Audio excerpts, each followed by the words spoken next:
భగవంతుని దర్శనం ఎప్పుడు కలుగుతుంది? ఒకానొక రాజ్యంలో ఒక రాజు ఉండేవాడు. అతడు గొప్ప న్యాయశీలి. అందరి కష్టసుఖాలు తెలుసుకొని పరిపాలన కొనసాగించేవాడు. ప్రజలను కన్నబిడ్డల్లాగా చూసుకునేవాడు. ధర్మ పరిపాలన చేసేవాడు. అతడు నిత్యం భగవంతుని ఎంతగానో ప్రార్థించేవాడు. రోజూ చాలా శ్రద్ధగా భగవంతుని పూజాస్మరణ, నామజపం చేసుకునేవాడు. ఒకరోజు భగవంతుడు ఆ రాజుకు ప్రసన్నుడై దర్శనమిచ్చి ఇట్లా అన్నాడు: రాజా, నీ భక్తికి నేను మెచ్చాను. నీకు ఏదైనా కోరిక ఉంటే చెప్పు అని భగవంతుడు రాజును అడిగాడు. అప్పుడు ప్రజలంటే ఎంతో ప్రేమగల ఆ రాజు ఇట్లా అన్నాడు: స్వామి, నా దగ్గర నీవిచ్చిన సిరి సంపదలన్నీ ఉన్నాయి. నీ కృప వల్ల నా రాజ్యంలో అన్ని సుఖ సంతోషాలు ఉన్నాయి. నాకు ఒక్కటే ఒక కోరిక. ఏంటంటే, మీరు నాకు కనిపించినట్లే మీ దర్శన భాగ్యంతో నన్ను ధన్యుణ్ణి చేసినట్టే నా రాజ్యంలో ప్రజలందరినీ కూడా కృపతో మీ దర్శన భాగ్యంతో ధన్యులను చేయండి. వారికి మీ దర్శనాన్ని ఇవ్వండి మహాప్రభు అని రాజు అడుగగా, భగవంతుడు రాజును చూసి ఇది సంభవం కాదు కదా అని ఏదో చెప్పబోయాడు. కానీ రాజు మాత్రం చాలా పట్టుబట్టి ఈ కోరికను తీర్చవలసిందే స్వామి అన్నాడు. భగవంతుడు చివరకు తన ప్రియ భక్తుడికి లొంగక తప్పలేదు. ఆయన చివరకు ఇలా అన్నాడు: సరే, రేపు నీ రాజ్య ప్రజలందరినీ తీసుకుని ఆ కొండ దగ్గరకు రా. నేను ఆ కొండ మీద అందరికీ దర్శనమిస్తాను అని భగవంతుడు చెప్తున్నాడు. రాజు అది విని చాలా ప్రసన్నుడై భగవంతునికి ఎంతో ధన్యవాదాలు చెప్పుకొని మరుసటి రోజు తన నగరములో దండోరా వేయించాడు. రేపు అందరూ కొండ దగ్గరకు రాజుగారితో పాటు వచ్చి చేరవలసిందిగానని, అక్కడకు మీకందరికీ కూడా ఆ భగవంతుడు దర్శనం ఇస్తాడు అని, ఇది రాజుగారి ఆజ్ఞ అని. రెండవ రోజు రాజుగారు తన ప్రజలందరినీ తీసుకుని కొండవైపు నడవడం ప్రారంభించాడు. నడుస్తూ ఉండగా కొండ దారిలో ఒకచోట రాగి నాణేల నిధి కనిపించింది. ప్రజలలో కొంతమంది అటువైపు పరిగెత్తడం మొదలుపెట్టారు. అప్పుడు అజ్ఞాని అయిన ఆ రాజు వారందరినీ సమాధానపరిచి, అటువైపు ఎవ్వరూ దృష్టి పెట్టవద్దు. ఎందుకంటే మీరు అందరూ భగవంతుని కలవడానికి వెళుతున్నారు. ఈ రాగి నాణేలు వెనకాలబడి మీ అదృష్టాన్ని కాలతన్నుకోకండి అన్నాడు.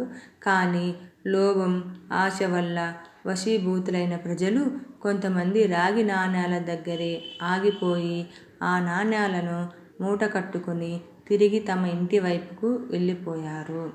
వాళ్ళు మనసులో ఇలా అనుకున్నారు: మొదట రాగి నాణేలను ఇంటికి తెచ్చుకుందాము, భగవంతుణ్ణి మనం తరువాతైనా చూసుకోవచ్చు కదా అని. రాజు మాత్రం ముందుకు సాగాడు. కొంత దూరం పోయాక అందరికీ ఒకచోట వెండి నాణేల కొండ నిధి కనిపించింది. మిగిలిన ప్రజలలో కొందరు అటువైపు పరిగెత్తుతారు. వెండి నాణేలను మూట కట్టుకుని ఇంటివైపుకు వెళ్ళిపోయారు. వాళ్లకు ఈ అవకాశం మళ్ళీ దొరకదు అని అనిపించింది. వెండి నాణేలు మళ్ళీ దొరుకుతాయో లేదో తెలియదు. భగవంతుడు అయితే మళ్ళీ అయినా దొరుకుతాడు కదా అనిపించింది. ఈ విధంగా కొంత దూరం వెళ్ళిన తర్వాత అందరికీ విచిత్రంగా బంగారపు నాణేలు నిధి కనిపించింది. ప్రజలలో ఇక మిగిలిన వారంతా రాజు బంధువులతో సహా అటువైపు ఆశగా పరిగెత్తడం మొదలుపెట్టారు. వాళ్ళు కూడా ఇతరుల్లాగానే ఈ నాణేలను మూట కట్టుకుని సంతోషంగా తిరిగి చూడకుండా వెళ్ళిపోయారు. ఇంక కేవలం రాజు, రాణి మిగిలారు. రాజుగారు రాణితో అన్నారు: చూడు, ప్రజలు ఎంత ఆశపోతులో. భగవంతుని నిజ దర్శనం లభించడం అంటే ఎంత గొప్ప విషయమో వీరికి తెలియటం లేదు. భగవంతుని ఎదుట ఈ మొత్తం ప్రపంచంలోని ధనమంతా కూడా ఒక లెక్కే కాదే. నిజమేనని రాణి కూడా రాజుగారి మాటలకు సమర్థించింది. వారిద్దరూ ముందుకు సాగారు. కొంత దూరం వెళ్ళాక రాణికి, రాజుకు 7 రంగులలో దగదగ మెరుస్తూ వజ్రాల నిధి కనిపించింది. ఇక రాణిగారు కూడా వాటిని చూసి తర్వాత ఆగలేకపోయింది. ఈమె వజ్రాల పట్ల ఆకర్షణ వల్ల అటువైపు పరిగెత్తి వజ్రాలన్నింటినీ మూట కట్టుకోవడం ప్రారంభించింది.